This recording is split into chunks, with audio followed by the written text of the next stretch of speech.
Hey everybody, this is my review of the AMEND 2 30 round AR15 magazine.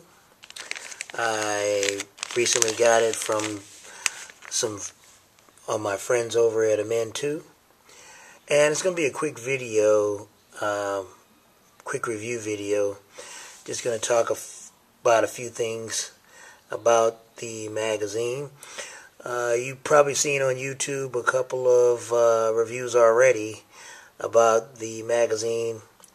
People have used it and put ammo in it and put it in AR-15s and everything, and so functionally we know that it can work. I'll do a functional video on this later, but basically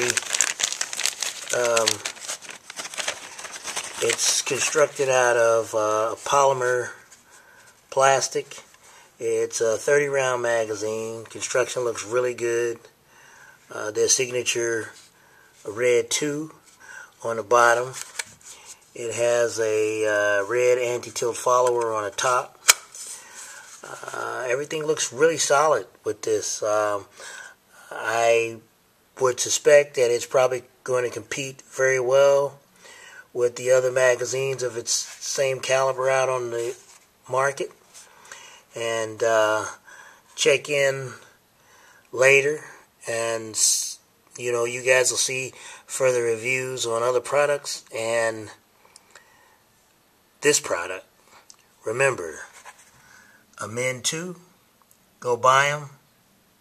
They're the greatest things on the market, guys. Thank you very much.